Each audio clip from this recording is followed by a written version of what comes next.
We're going to go a bit deeper on this story now with Leela Jacinto from our International Affairs Desk. Leela, is what we're seeing right now, is it fair to say that that represents an escalation from those airstrikes by India? Yes, this is a dangerous escalation on several fronts. If there were any hopes that yesterday's strikes that India conducted in Pakistan would be the sum total of India's response to the April 22nd terror attack in Kashmir, in Indian-administered Kashmir, India had vowed to respond to these attacks. India blames Pakistan, but Pakistan denies responsibility for the terror attacks. So, I mean, this is a conflict that is more than 7 decades old, and the two countries have been to war at least 3 times. But between these periods, there is a period of a sort of a tense calm.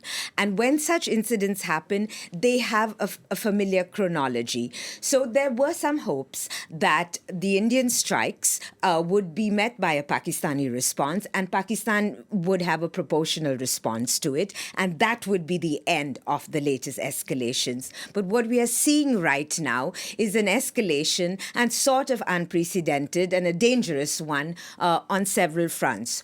One is that the drone strikes are continuing. 2, among the targets, this is according to the Pakistani military, are military sites inside Pakistan. You know, typically Indian strikes tend to target what they call terror camps, and these are in the remote regions, remote border regions, and in Pakistani-controlled Kashmir. The fact that these strikes have been targeting the Pakistani military marks an escalation. And they are also happening very close to cities like Lahore. These are very populated cities. Lahore is the capital of Pakistan's Punjab province. This is the heartland of Pakistan. It's the economic heartland. It's the political heartland. So all this goes to show that this is an escalation, and this may take some time to de-escalate. International leaders are obviously very worried about this. Can we expect any attempts at intervention? Well, there have been numerous calls on both parties for a de-escalation. Now, Pakistani media is reporting that the national security advisors of the two countries are in contact. There's no confirmation of this from the Indian authorities.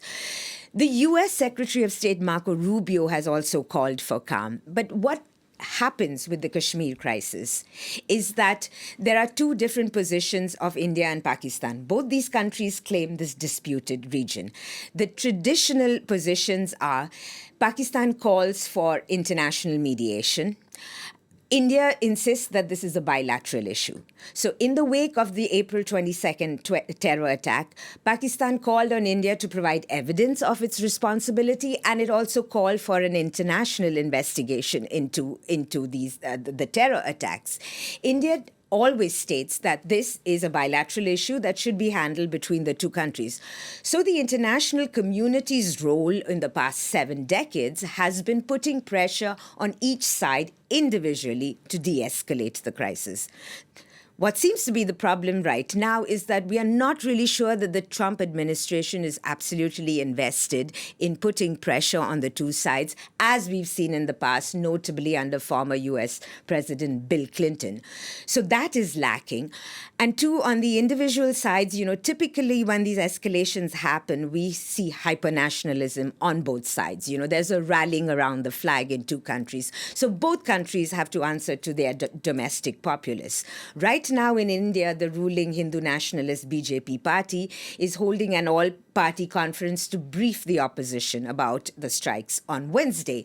But none of the opposition parties are calling for a de-escalation. They are all firmly behind the party and behind the army. So there are very bad signs of, you know, that this could de-escalate quickly. And also this is setting a sort of a new standard for a new normal in a conflict that has, you know, sees 2 nuclear-armed nations come close to each other's throats periodically. All right, Leela Jacinto, thank you very much for trying to break down that story for us.